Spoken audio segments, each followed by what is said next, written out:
That's a big deal. What's an example of that? Can you think of one? Well, back, for example, when President Ford sent troops to capture the Mariaguez, the ship, our sales just went way up, and it showed leadership, it showed action. Our sales went way down when Carter said everybody's spending too much money, stop spending so much money, take your credit cards and put them away, and people did that, and they followed his lead, and our sales just plummeted. Of course, people aren't going to use their credit card, they're not going to buy our products either. So we saw that. That was a couple examples. Now, I don't know what's going on now. I don't know. It's hard to measure because I don't have product out there like I did, and I haven't tested it. But that principle worked for many years. And your sunglasses were featured in The Hangover. The movie, yeah. Very popular movie, The Hangover, and sales took off. Yeah, sometimes you get surprises every once in a while. This company, you know, if you have a product and you want to put it in a movie, it's called product placement, and you can get that product in the movie, but you got to pay a pretty high sum. Well, these guys come over to our office and they buy about 6 pairs of sunglasses. They buy them, and they commented that we're going to be producing a movie in Las Vegas, and great. And next thing we know, our sunglasses are appearing in the movie. Not only did we get product placement, but we actually made a profit from the sale of the sunglasses to the people who were producing the show. Oh my goodness! So, and it was a big seller. And as a result of that, by the way, we were getting thousands of orders for our product. And just before Halloween, we were shipping Fed Express because the people were wearing costumes to look like the movie. So it was a lot of fun. And occasionally things happen like that. There was a movie called There's Something About Mary. Oh, yeah. Matt Dillon wore BluBlockers throughout the movie. You never know. You never know where those sunglasses are going to come and appear. How much does it cost for product placement? Do you know? Oh, it really depends on the movie. It depends on so many things, but it can be expensive. It can be expensive. We did a program with Pizza Hut, for example. Both Pizza Hut and BluBlocker were in the movie Back to the Future 2.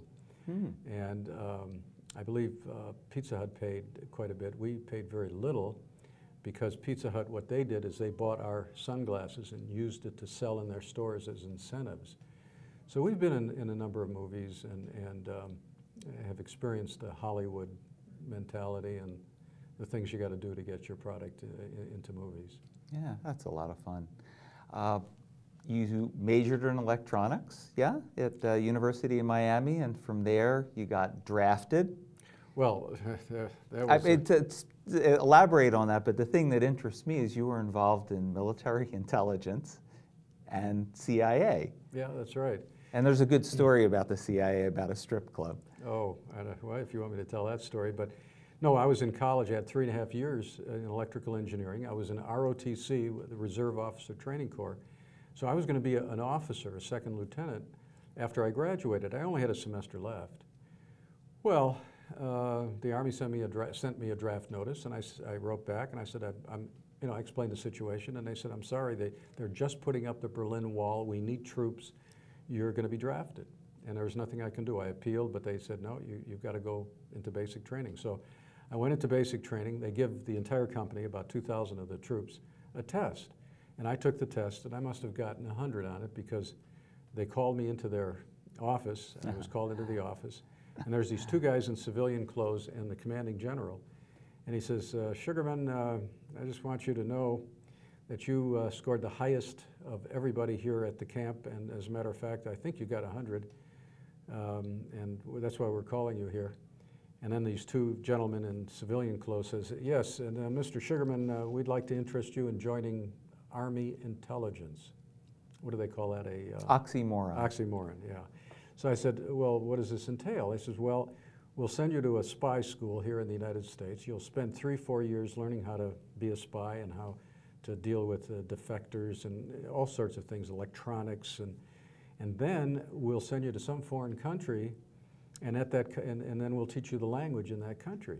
So I says, well, what's the catch? And they said, well, the catch is you got to put in an extra year. Instead of spending 2 years, you got to spend 3. And I said, well, you know, with all that education it sounds like a fun job. I think I'd go for it, yeah. So that I increased my stay in the Army by another year. And sure enough, they sent me to the spy school, and I learned everything about spying and all that kind of stuff.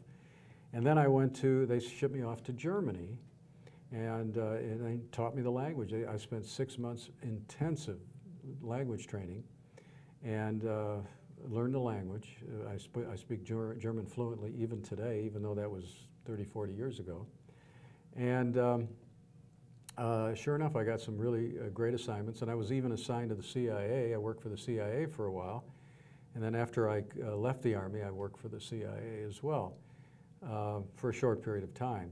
But the incident you're referring to, you had asked me before we got on the air, is there anything I can talk about? And I said, well, I'll tell you something funny. And that was that there was a period of time when I was assigned to the CIA. I was given a weapon, and I was given cash, and my job was to look after these Russian defectors, and they would come over the border occasionally, and I would look after them and then debrief them with the principals. So that was cool. They were given $100, and they'd go wherever they wanted. And where did they go? Well, this was Frankfurt, Germany. There's a street called Kaiserstrasse. And they would go on the Kaiserstrasse to all these strip shows, and I'd have to go with them. And you were their escort. I was their escort, and I'd go, I'd go to these strip clubs. Well, I got to know every one of them, and in fact, I'd walk in, and the girls would come running up to me and say, "Oh, are these your new friends?" Because these guys would spend a lot of money with them. See. So every time I brought friends over, the girls would come running up. Well, I had a couple of friends of mine visit me from the mainland, from Chicago, and they came to Frankfurt, and they looked me up, and they said, well, we'd like to go out tonight. I said, oh, where would you like to go? And they said, well, we'd like to go to the strip shows. They're supposed to be really good in Frankfurt. I said, no, you don't want to go to the strip shows. They said they're dangerous, it's really seedy, they take all your money. And they said, no, don't be silly, we're going to go. Come on, Joe, come on with us. So I go with them.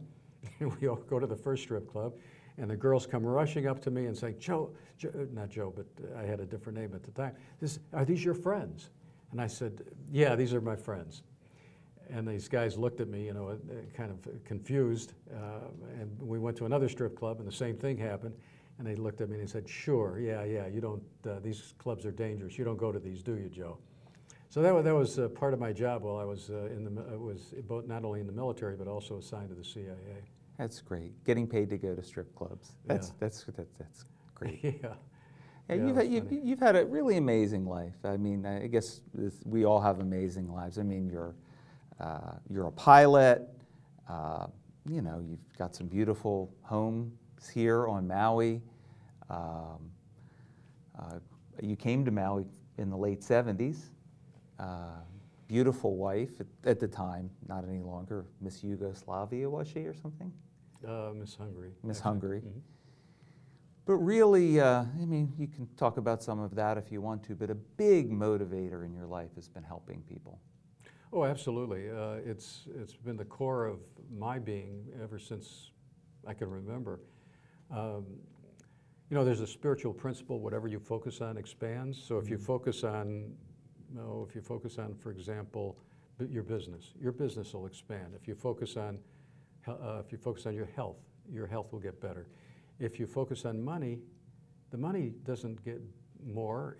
Money is a symbol for work and effort. So the way you want to make a lot of money, if that's really what you want to do, is helping others. And helping others could be as simple as selling a product and informing the public how bad, for example, UV light is, and supplying a very good product. That's giving of yourself. That's helping people.